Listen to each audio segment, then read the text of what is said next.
Thank you all very much for coming. My name is Ray Major. I'm the Deputy CEO at SANDAG. And before we get started, I'd like to call up Alejandra to give us our interpretation instructions.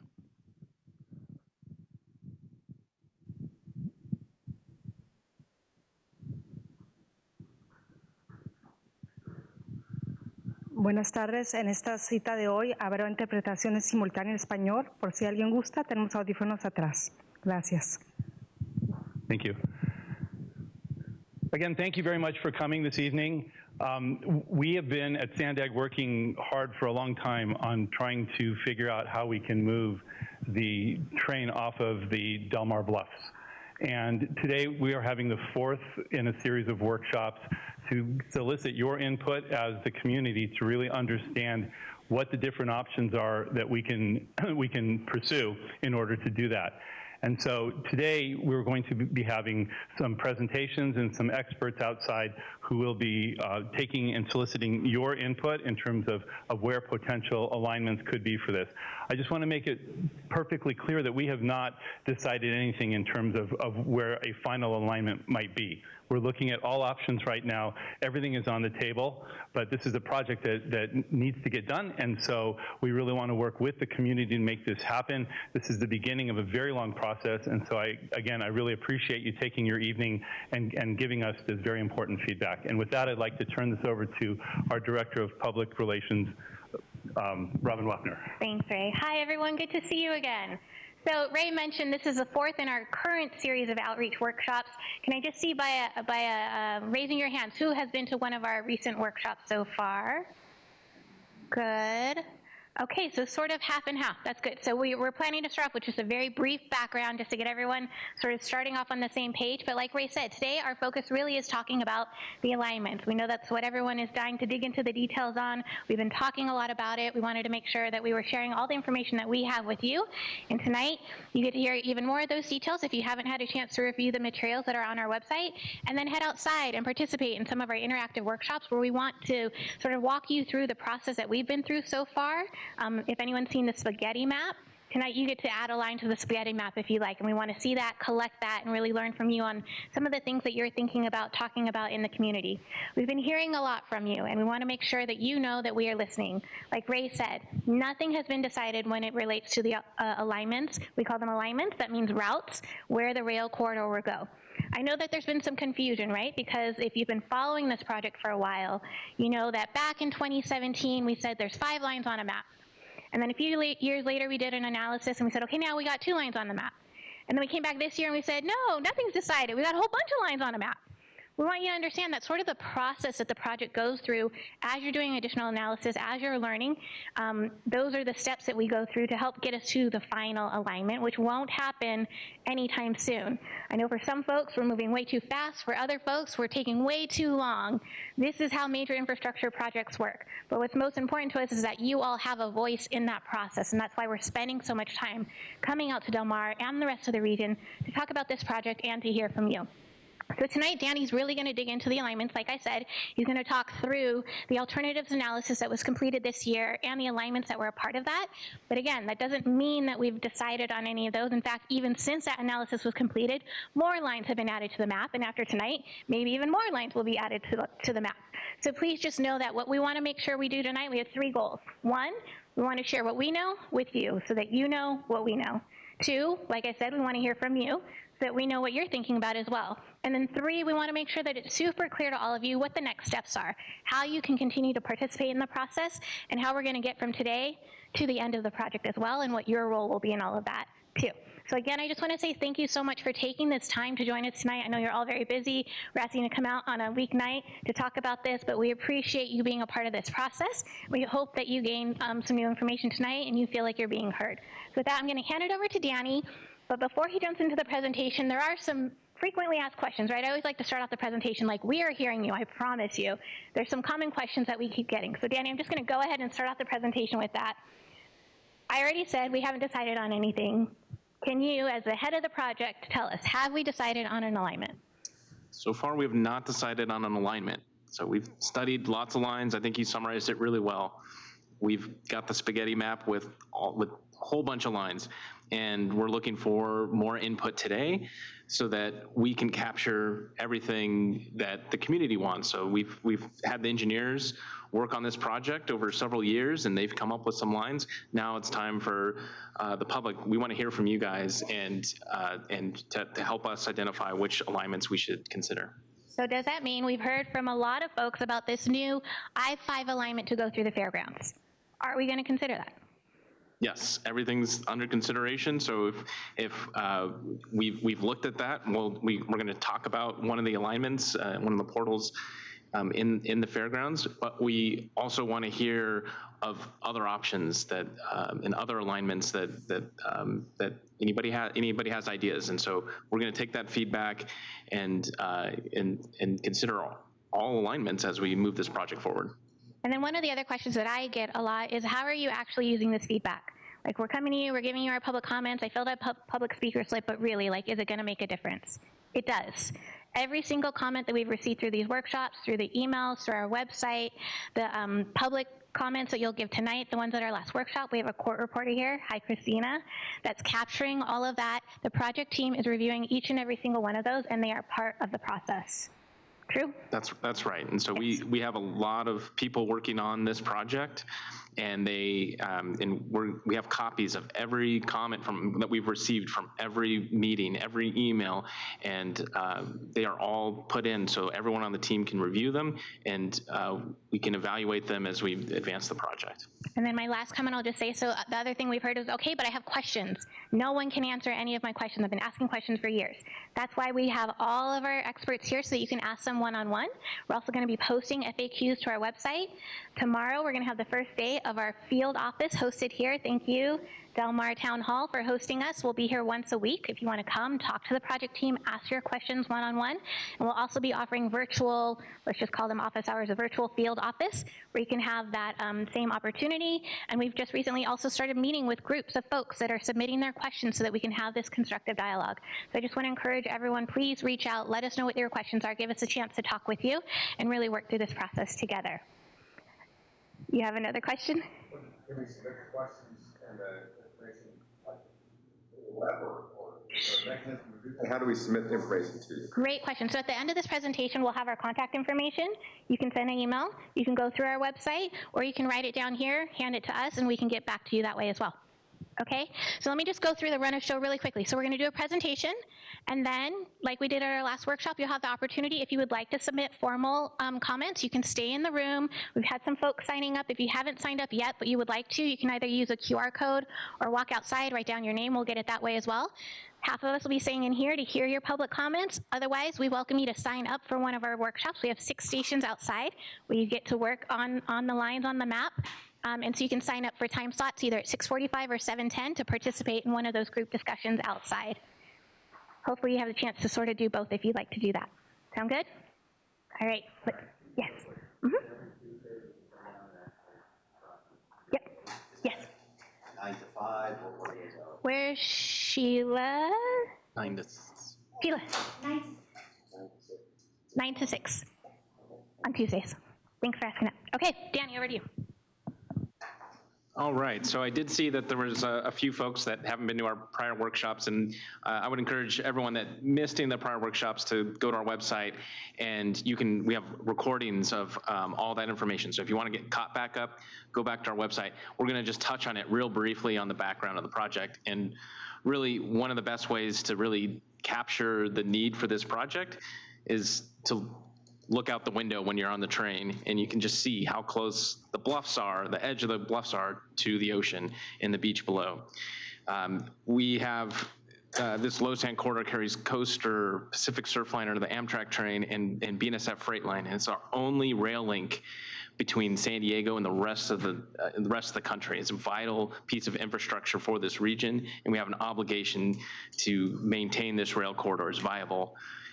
Obviously, you see the traumatic video of a bluff collapse. This was captured in 2019. This one was relatively minor.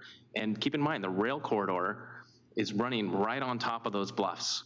We've seen bluff erosion of up to 6 inches per year. And we have to have a long-term solution to realign the tracks off the bluffs. So SANDAG developed a regional plan in 2021, and the SANDAG created the Transit Leap vision. So by 2050, we want Transit Leap. And they identified the LOSSAN corridor, which is this rail corridor. They wanted safe, resilient, reliable transit service that gets people from where they are to where they want to go. And what that means for the rail corridor is we're talking about one Pacific Surfliner train per hour. That's a train up to LA every single hour on the hour throughout the majority of the day, and up to 3 coaster trains per hour throughout the majority of the day. So you have these clock face schedules, and then 33 minutes travel time between Oceanside and downtown. That's fundamentally faster, more reliable, safer than what we can do.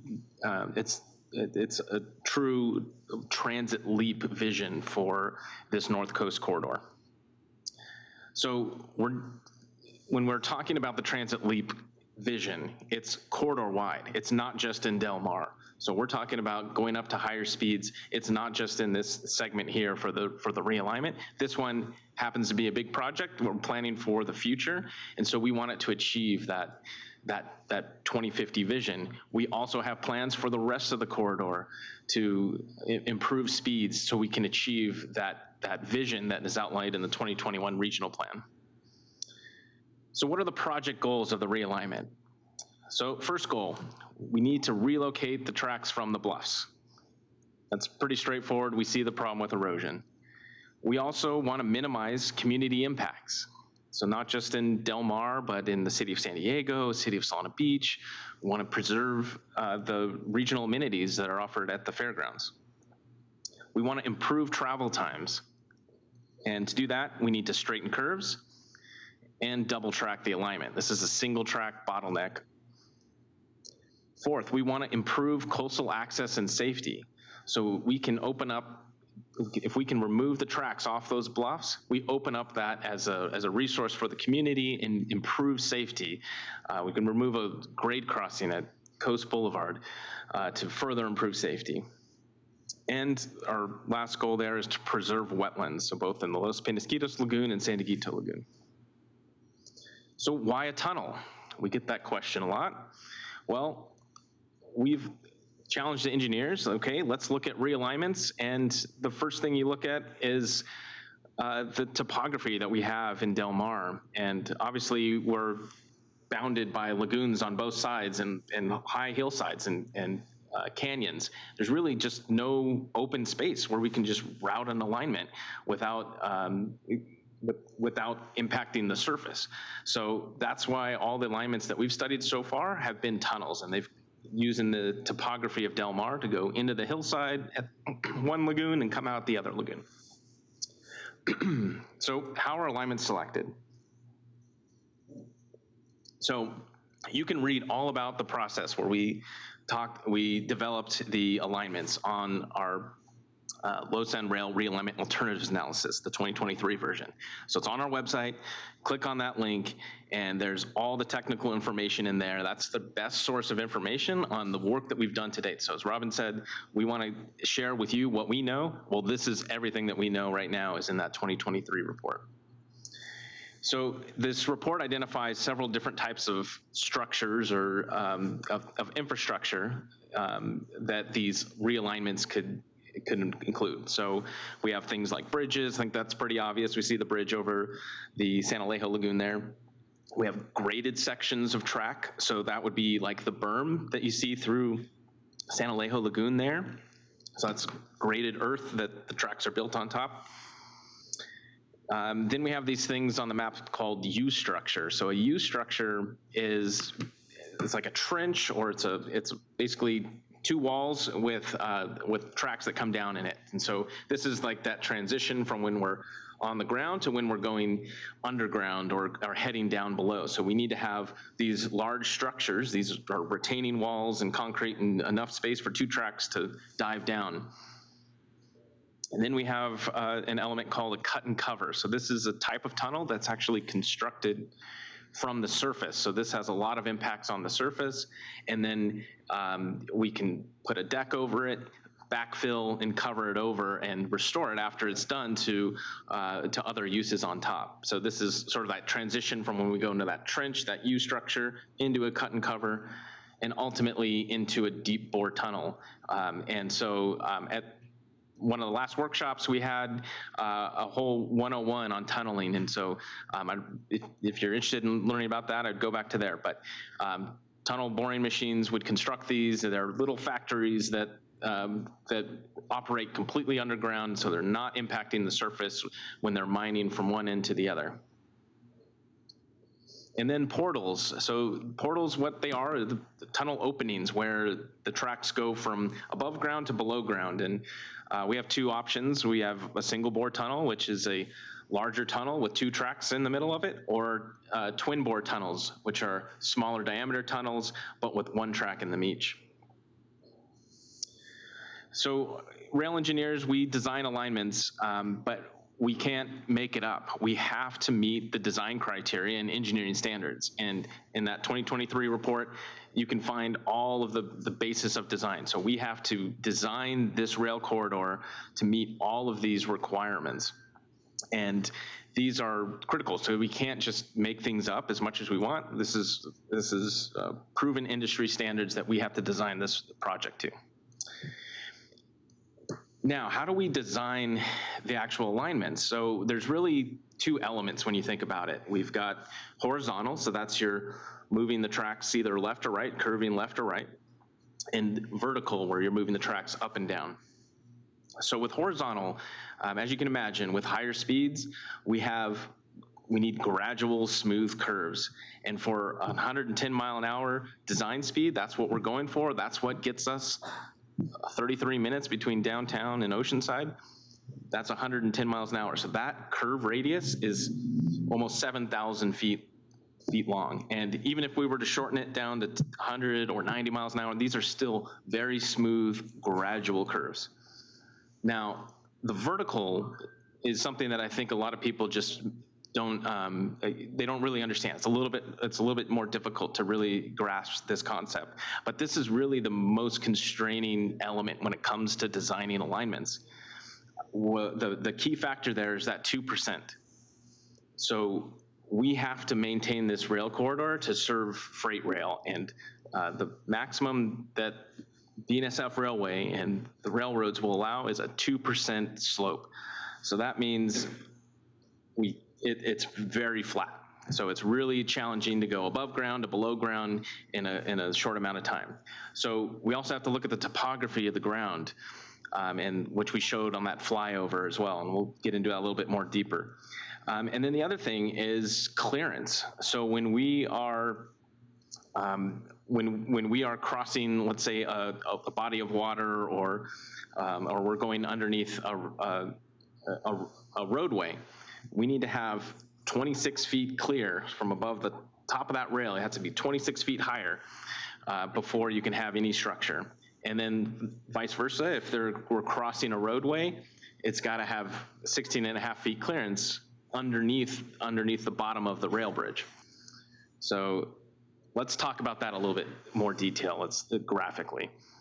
So this is an example, it's an illustrative example of how we can transition a rail corridor from at grade into a tunnel, and using this 2% slope in flat topography. Now, the point that's right where we're basically dead flat to 2%, that can't be a sharp angle in rail. It's got to be a gradual curve. So it's not just straight 2% geometry. There's a whole transition zone from flat to curve. And so if we were if this was an example on perfectly flat ground, we have to have the top of rail down to 56 feet below the surface. We need 3,600 feet in order to make that transition. And so you can see the section where there's cut and cover, where there's U structure, and where there's graded, and then the tunnel. So that's a key element. So let's look at a similar situation where we can use topography to our advantage. So when I talk about topography, I'm talking about, well, there's a hillside coming up there. So that means we can minimize that length of the U structure because we can use the topography, the hillside, to get deep quicker. And deeper we are, the better it's going to be to minimize impacts on the surface. And so in this particular example, we're dropping 33 feet, and we can use that hillside to reduce that U-structure length to about 2,000 feet. Now, on the opposite, this is an example we've heard a lot about, of like, hey, what about putting the portal in the fairgrounds? The challenge with this one, and this was studied in the alternatives analysis, was that we have downhill topography. So we're coming from Solana Beach train station, heading south, and we're already coming down at a downslope, and we have to get all the way under the river, or under the lagoon, and to have that at a 2% slope, we are chasing it back, all the way back, almost 7,000 feet to get 56 feet below the bottom of the river there. So that explains in this U structure. This extends for, I mean, that's over a mile of this big trench, right? So like that's in the cut and cover section, that's surface impact. So that's one of the challenges that we have when we're designing these portals. So it's really important to site these portals in the best places possible. Robin's got a question. Sorry, I just want, because this all sounds very complicated, but what I'm hearing is it's not that we can't do things, it's that there's trade-offs between the different options that you just went over. Is that accurate? That's absolutely right. Okay. Yeah. I mean, these are all engineering feasible. We've got lots of engineers here that will happily design anything we ask them to, but we just have to understand what this means when we ask them to put a portal in the fairgrounds. Okay, so there's other vertical clearances that are important here. So we have diameter. So the diameter of the tunnel is determined by the biggest train, the equipment that goes through there, and that's a freight train. And so the BNSF has required clearances. These are the clearances. So key point here is if it's twin bore, it doesn't have to be as deep, so that vertical transition isn't as much, but the trade-off is that it's going to be a little bit wider. As a single bore, the footprint's going to be narrower, but it has to be deeper, and so that transition zone becomes a little bit longer. So these are trade-offs that the engineers have to use when we're designing these portal locations and these alignments.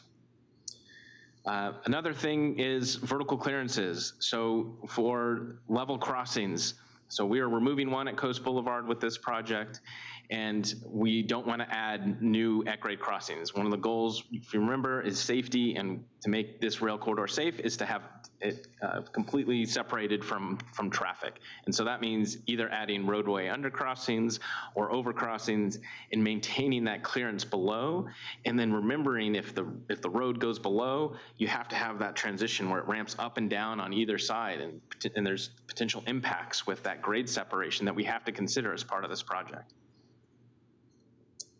All right, so let's go through the work that we've done today.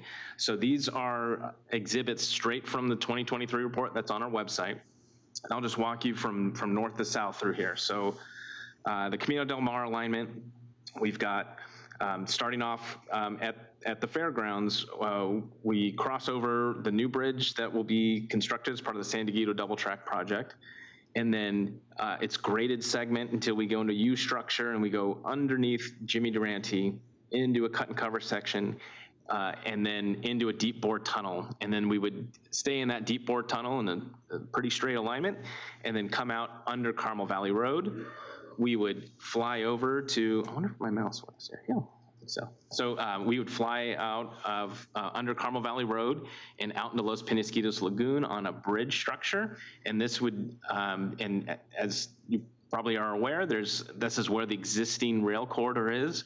We need to double track and also raise it above the floodplain. So this has to be a wider, so what you see in yellow here is just a very long bridge followed by some sections of graded berm, more bridges and berms through the lagoon, but we have to widen the berms and raise the tracks to fit the double track.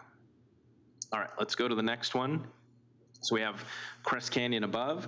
So on the north side, we tie into the bridge abutment south of the San Dieguito Lagoon. and again, dive under Jimmy Durante Boulevard and head into a deep bore tunnel. And this one has a different approach that comes out toward the Portofino and comes out and over Carmel Valley Road onto a bridge section, and then a graded section, and then another bridge section along and through the Los Penasquitos Lagoon. And you can see where the existing rail corridor is. So this is away from where the existing rail corridor is, but overall less actual footprint in the lagoon than if we were to go the other one. All right, so we have the Crest Canyon higher speed. So this, again, the northern end is very similar, where we tie into the south abutment of that new bridge, go into a tunnel under Jimmy Durante, and cut across through the lagoon there.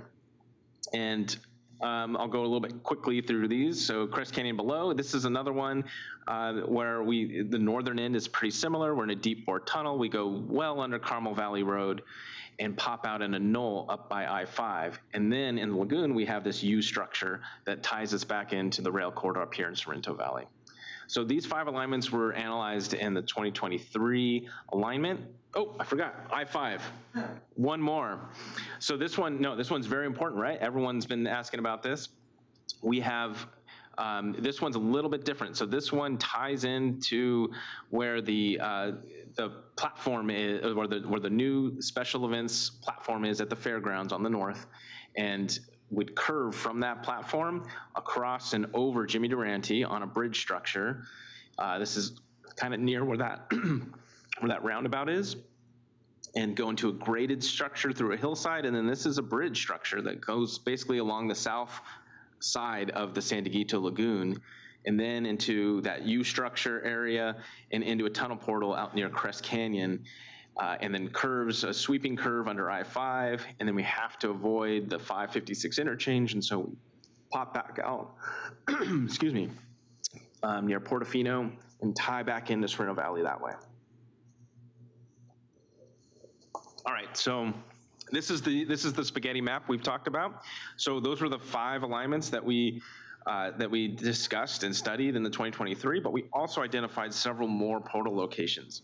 So the portal locations so in the north, a lot of them were very similar. We had these right here under Jimmy Durante.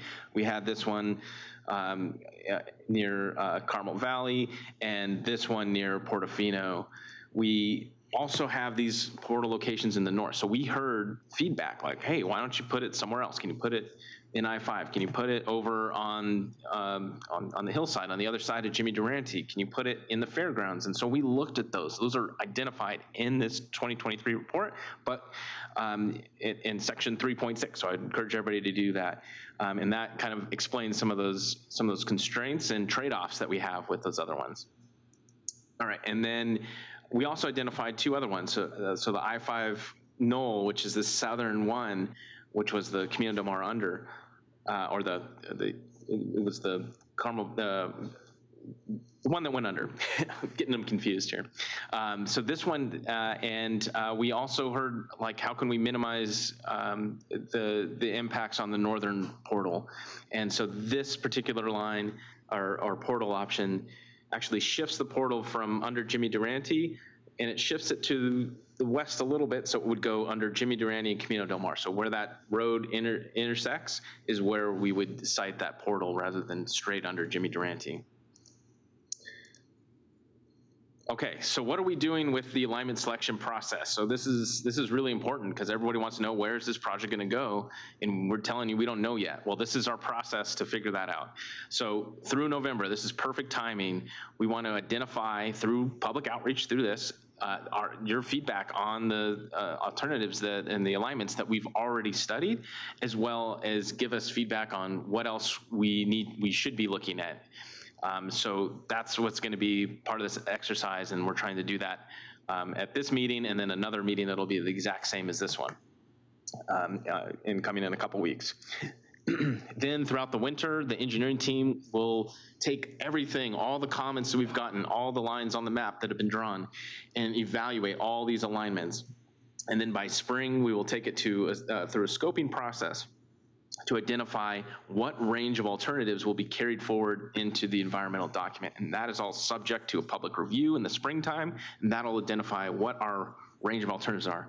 And then once we have that set, we will take all those and do a whole bunch of engineering work over a year, all the technical studies to develop a draft environmental document. That'll be released for public review, and then final decisions with the SANDAG will be in 2026 timeframe, when the SANDAG board will be asked to consider an adoption of a final environmental document that has a recommendation for one alignment. And then once we have that one alignment, kind of get into this realignment timeline. So I'm just skip ahead to 2026. That's when that final alignment happens. We can then go to final design after that alignment's selected and design it all the way up to 100%.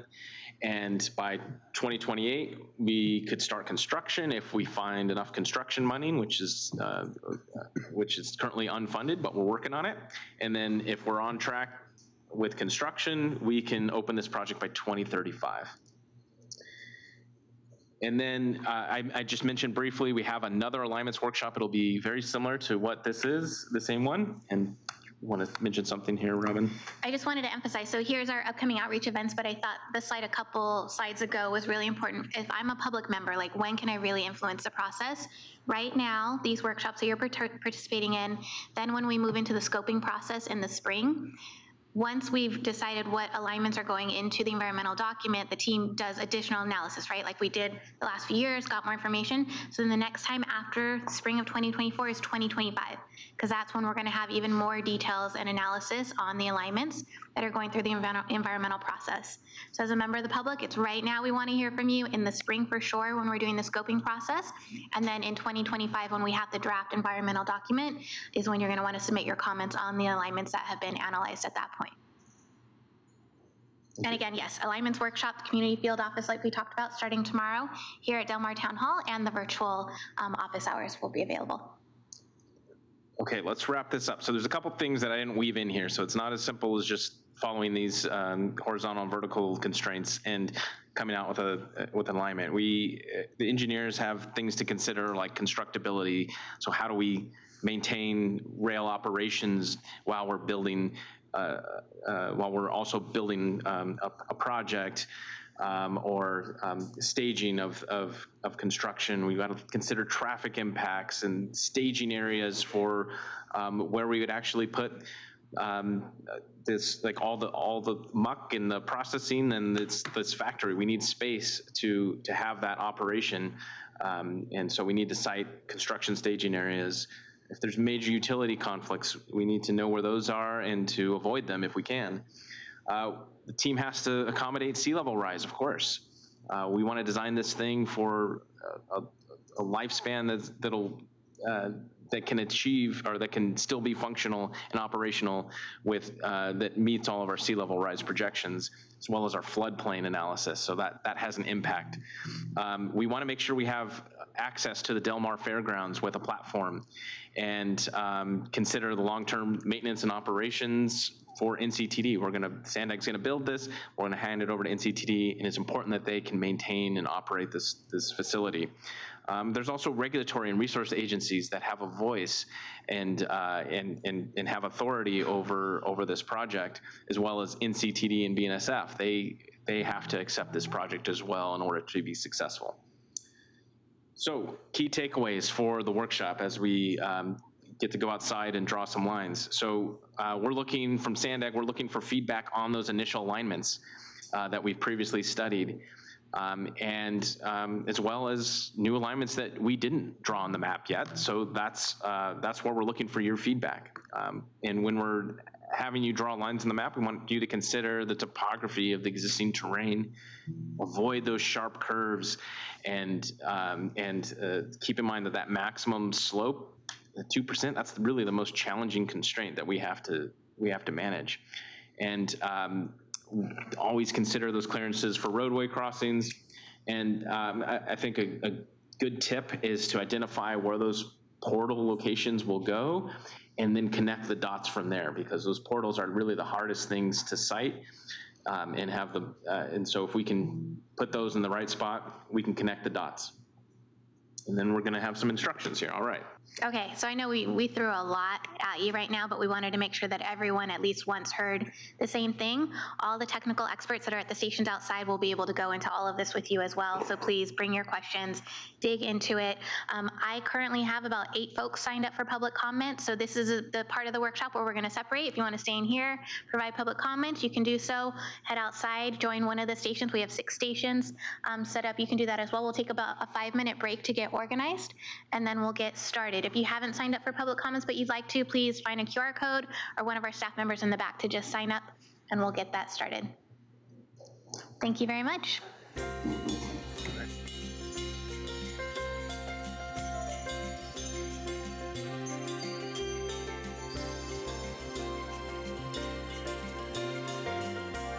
Okay, we have 11 speakers. It is 6:48, so we'll go ahead and do 3 minutes each since we have some time.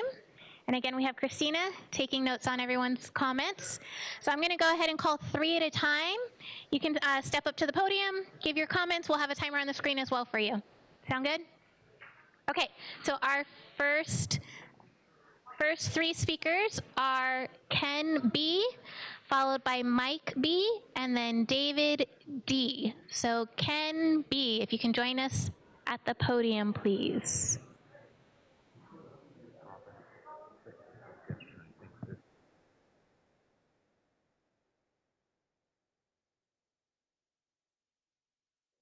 No, Ken?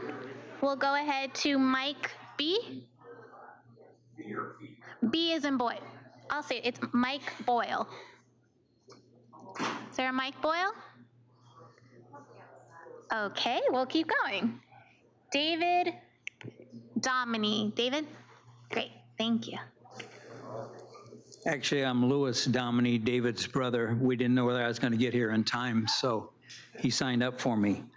But I'm going to put another alignment on the table, and that is, I think, a solution that's used widely in Asia and widely in Europe, and that is to go 3-dimensional.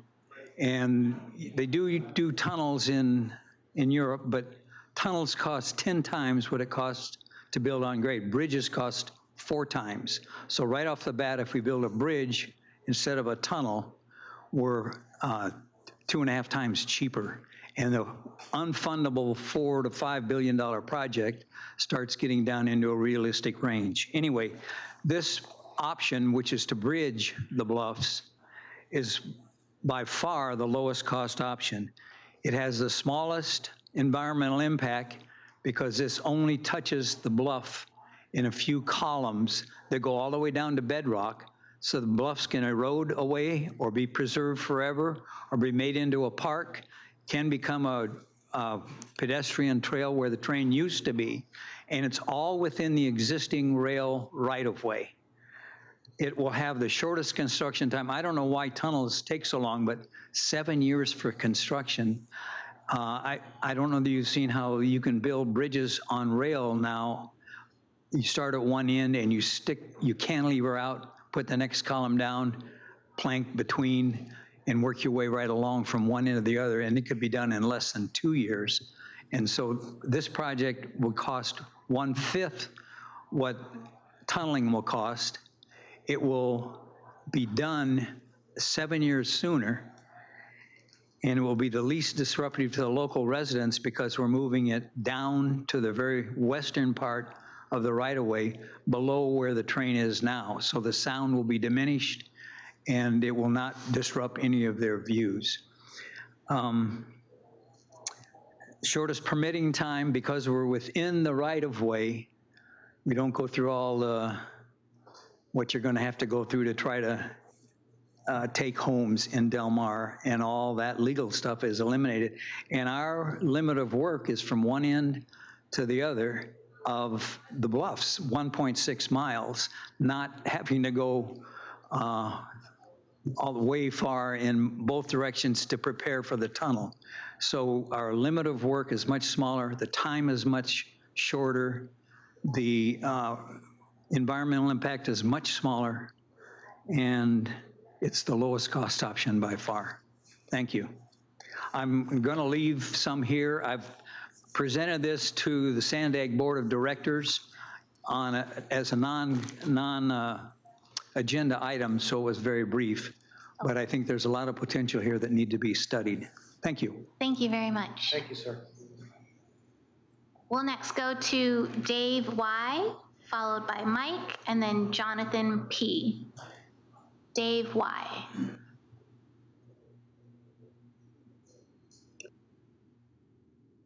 Well, thank you for this opportunity to speak and say what I have on my mind. I'm actually not so concerned with the routes right now. I will be later, but I'm really concerned with the process that you're going to come up with to get that route. I'm sure as professionals, you have a plan for the entire 3 years, how at least some boilerplate of how you're going to do this. The plan, I'm sure, is going to have to state, because you're professionals, you're going to state how the decision is going to be made for the route, who's going to make it, when's it going to be made, what information is needed for that route, and how you're going to get that information, and who's going to get it, how you're going to process that information. And as was spoke of earlier about whether you have, you know, a twin tunnel or a single, every one of these little trade-offs have to, you know, have a milestone chart or something that shows how you're going to get there to that decision. I'm sure you have a room somewhere at SANDAG that's probably bigger than this room with wallpaper all over it with charts of milestones and schedules and who's going to do what to who and when it's going to happen and all that. You're here looking for consensus from the community. You're looking for some kind of agreement with the community. You must have that plan. If you don't need to take any data before you write that plan. That plan. Until you have that plan, in my opinion, I'm speaking for myself here, having done these kind of studies over and over again, you will never get consensus from this community until you publish that plan to the community. Let us see how you're going to do this over 3 years. The detailed plan, not some outline, and come here every month and say, here's what we did last month, and you're really going to like it. You know, we want to see the whole, at least I would like to see the whole 3-year plan, where the milestones are. There's something we can ask you about. Where are you on the plan? Where did you get it? How did you get there? Where are you now? That's essential. And until that happens and it's published and people can see it and agree to it, at least some tacit way, I don't think you will ever get consensus from the community until that is known by the community and you could be measured by that plan. Process. Thank you. Thank you. Just want to make sure, can everyone hear okay? I'm hearing a lot of noise from outside, but you got it? You're good? Okay, great. Okay, next up is Mike, no last name. Looks like we have 2 mics. Yes, Mike, I called you earlier. Come on up and then we'll do the other mic. Again, my name is Mike Boyle. I'm a retired attorney representing design professionals and large construction projects, public and private. Also a former officer with the Army Reserve Corps of Engineers and chair of SANDAG's Independent Taxpayer Oversight Committee. I wanted to ask, I guess, a question and talk briefly about whether there have been other technologies other than rail which have been examined as possible solutions to the issues that we have that we're faced with. There are a couple of technologies that have occurred to me as having possibilities.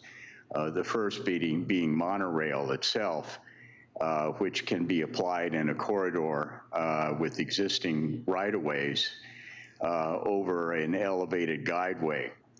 And I think that would solve potentially not only the problem with the bluffs and the erosion, both here in Del Mar, but also in San Clemente, which has significant problems also.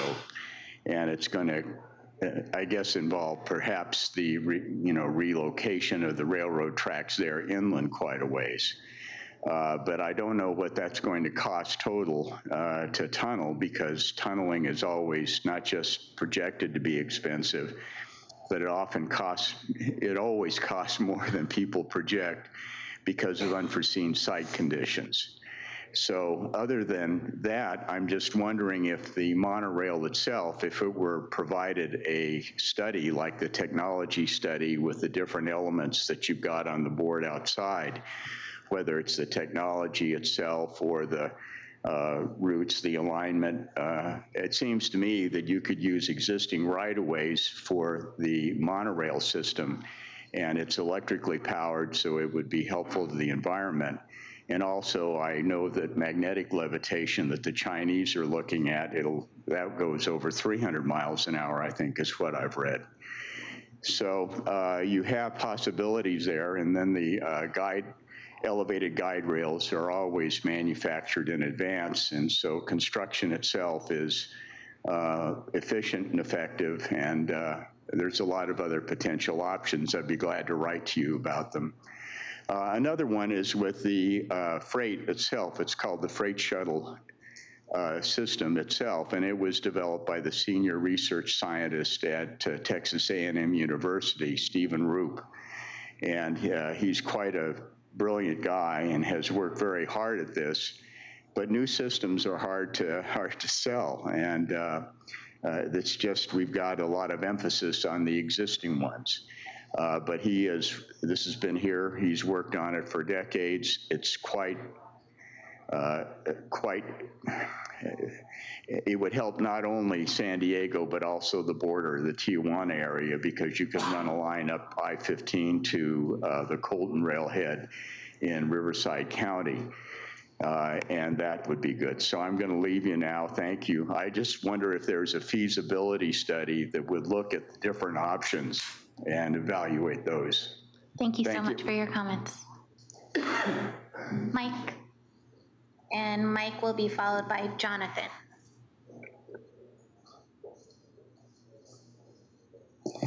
Good evening. I'm absolutely shocked that we get 3 minutes here tonight. People of Del Mar, you guys have a pair of amazing people that are here fighting for you guys. If we leave right now from City Hall to go down to the SANDAG office, you gotta take at least, no traffic, 22-minute drive down into a parking garage, 2 elevators up to the 7th floor. Probably about a 35-minute ordeal. I see the representative, Councilman Quirk, out in the hallway editing his prepared statements to try to fit into the constraints of 1 minute, not 3, but we get here today. Extremely disrespectful. And not only do they do that to Councilman Quirk, they do that to his brother when he goes down there for those comments as well. Not to mention all of us within the public that goes down there to speak to. 1 minute, 1 minute. That's what we get down there. Now they want to take this project, 88,000 pounds, 88,000 pounds in $100 bills. That's what $4 billion is. That's the combined gross vehicle weight of 24 Teslas, 27 Priuses. They're gonna ram this tunnel right underneath you guys, whether you guys like it or not. These 2 guys need your help. These guys are badasses for you guys. And it's absolutely atrocious that we get a minute when we take hours out of our time to travel down there and to come back. 1 minute. 1 minute. I got 60 seconds left right now. That's all we get down there. Meanwhile, I see your brother team right here outside struggling to try to fit their comments into 1 minute. They don't care about you guys. They need your help. Next Friday, not this Friday, next Friday, 9:30, 10 o'clock, there's another SANDAG meeting down there. You guys need to flood that foyer. You need to flood that public comment speaking list, because these guys are gonna ram this right underneath you guys. It's gonna sadly probably present a terrorist target, because all they're going to need to do is something similar to what Timothy McVeigh did in Oklahoma City. Shut up, get out of here, that's stupid talk. That's what they said in Oklahoma City, right, when it happened. Excellent, bud. Stupid talk. No, there's some sick people out here in this world. And I don't think that they need to spend $4 billion putting a hole underneath the city of Del Mar. The next speaker that we have is Jonathan P., followed by Dr. Michael Perry. No way in God's earth would I interrupt what you have to say. It's going to be tough. It's going to be tough to follow that, but I'm not going to foment violence.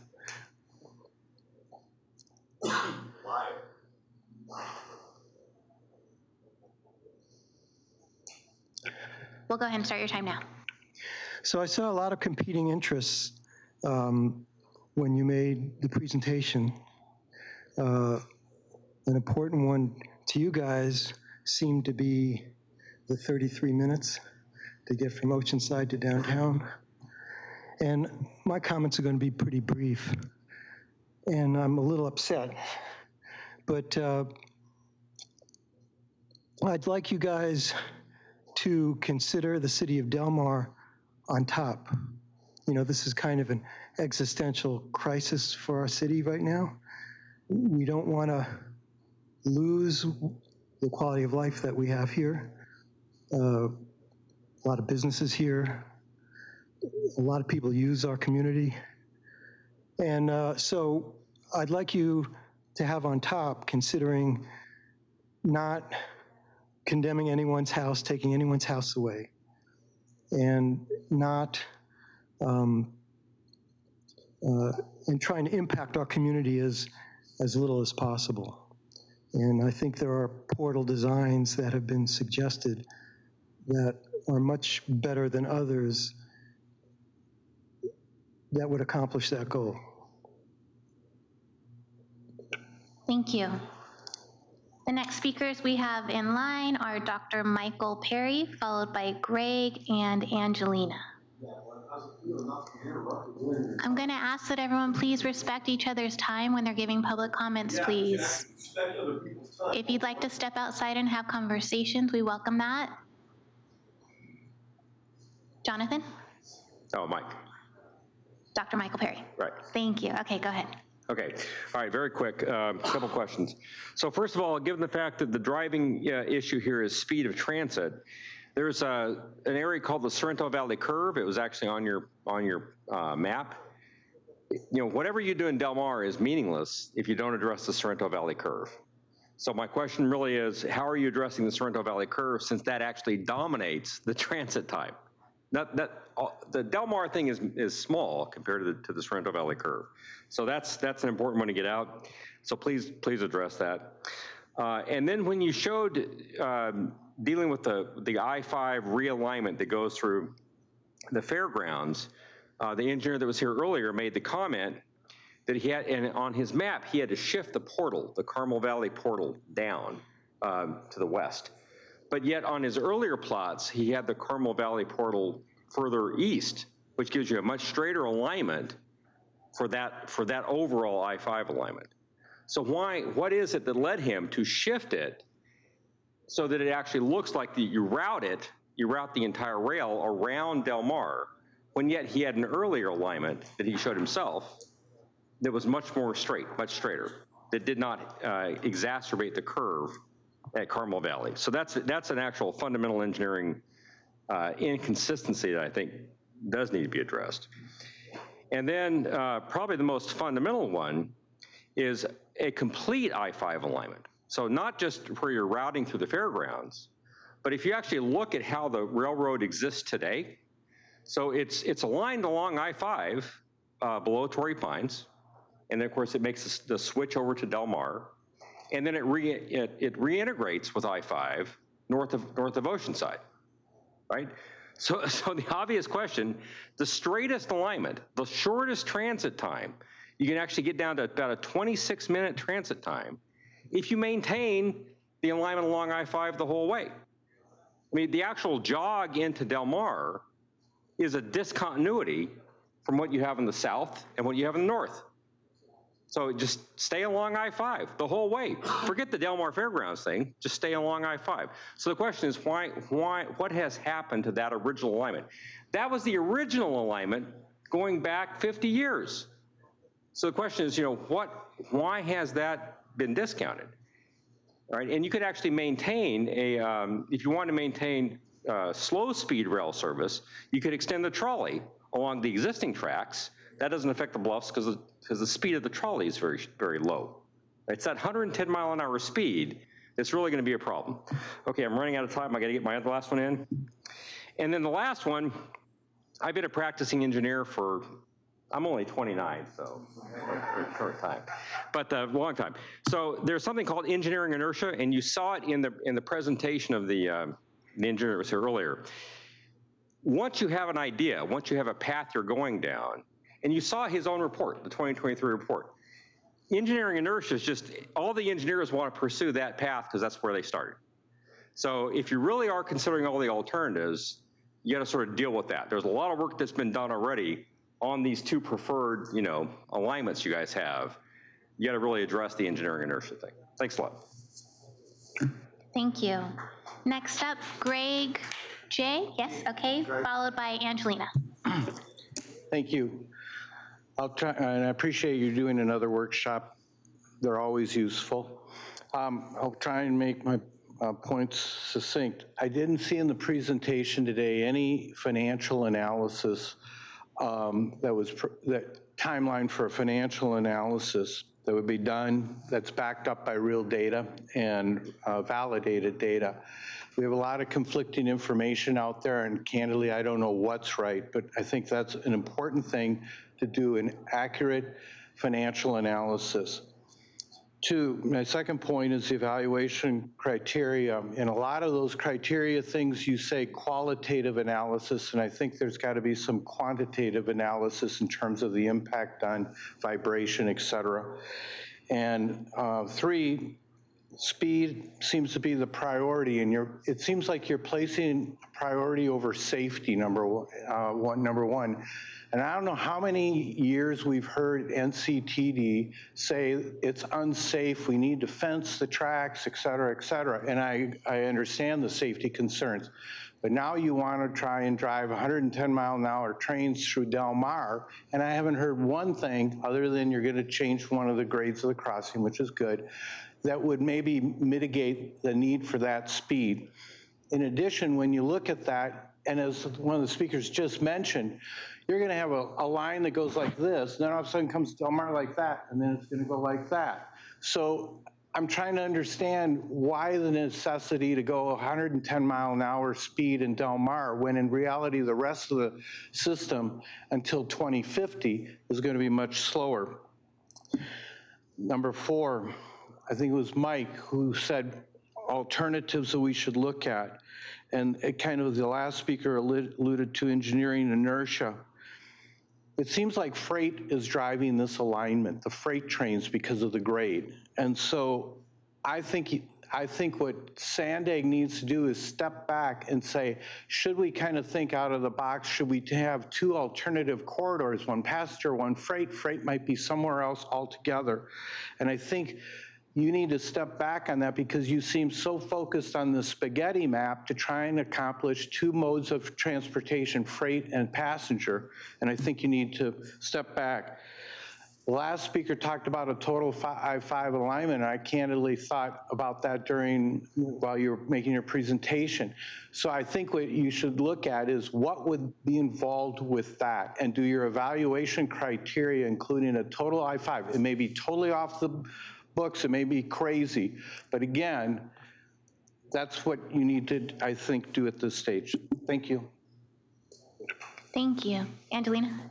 Hi, thank you for this time. I spoke for the 1 minute at your board meeting, which again, that upset me because I felt like, 3.5 hours and I got 1 minute to speak. So I'm glad we have 3. Wanted to bring up another alternative. I know you have a lot of alternatives and there's a lot of work to actually go through them. This one, there's a multi-million-dollar freight train depot being built in Barstow. And the other idea could be go from Barstow all the way down the 215 along the corridor, much like Mike said, along the 5. There'd be no eminent domain, less tunnels, be straight down by the 215 corridor all the way down to San Diego. And then diesel fuel being one of the biggest pollutants in the world, you would be able to then utilize and extend the UTC electric trolley from UTC all the way up to Oceanside. So now you've got transportation for people going up the 5 corridor. You could also have transportation for commuters going up the 215, but also having the straightest route for freight, which would increase your speed, all of the ideas for freight and for people transport, because all of us know about the traffic on the freeways, on the 15 and the 215 and the 5, these two that option of extending the electric rail, which was, we want to talk long-term and climate and all of that, that's one of the best ones. I don't see how anyone could blow that one out of the water. And then the other one would be extending the rail going from Barstow all the way down to San Diego. Along the freeway, not taking people's homes, and less curves, less tunnels, okay? And so from this, I would love to see the options that came from that. We've had a Zoom meeting with your group and actually see the responses to these to make them public to the group, because there's some great ideas being discussed here, and we don't want it made in a vacuum, even though you are doing these public relations meetings, which is great, but we want to make sure that, you know, we say who's making the decision. Well, really, who is it? So we thank you. Thank you, Angelina. Next up, we have Greg R. Is Greg R. here? I might have been Greg R. Was it Greg R? Yes. Were you Greg R? Okay, how about Greg? Are you? Okay. I don't think you covered some nice color. Greg J. Yes. Hello, my name is Greg Jabin. I'm a resident of Del Mar Heights for the last 32 years. I'm also the vice chair of the Torrey Pines Community Planning Board and a member of our rail subcommittee team. I appreciated the presentation this evening. I thought it was informative and well done and very professional, and I appreciate your outreach. So thank you for coming here to do this. There are 2 things, though, I just needed to quickly comment on. I appreciate that they're looking at the south portal that you called the I-5 Knoll portal. In discussions with Danny V, we've suggested, our group, that they should also look slightly south of that, what we're calling south of Pump Station 65. So Danny is looking into that, he has said, but it wasn't mentioned tonight, so I'm just a little concerned. You know, it's great that you're looking at that south portal near I-5 Knoll. It would be far superior to go underneath Carmel Valley Road and not come out at the Portofino Nature Reserve area there, the protected area. So we definitely like the fact that you're looking at the I-5 Knoll, but we'd like it a little further south even still by the Pump Station 65. The other comment I just wanted to make is Danny had a chart up there that showed all the different considerations in evaluating the various alternatives, the spaghetti chart. It was very extensive and comprehensive, but there was one glaring omission. It didn't say anything at all about cost. And clearly, we all know that cost is going to become the focus of what SANDAG is going to look at in evaluating these different alternatives. I have asked Danny if there is a summary chart similar to what they had in the 2019 presentation that summarized the data from the 2017 study. In the August 2023 report that was issued, there's extensive cost information there. It's too much, though. It's overwhelming, and I can't put that together. I would love to see a chart similar to the 2019 chart that came out. Just a summary, round off to the nearest $100 million, because before I'd heard that the tunnel that would go under Camino del Mar was $2.5 billion, and the Crest Canyon higher speed was $3 billion. That's a significant difference, obviously, $500 million. I'm sure those numbers have changed. I just would like to know what they are, and a summary chart would be very beneficial if they could release that. Thanks very much. Appreciate it. Thank you. Okay, I'm going to circle back to the top. Is Ken Barrett with us?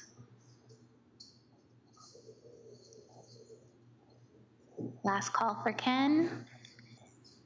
I'll do one refresh, but those were all the names that I had on my list. Did we get to everyone that wanted to provide comments? Okay.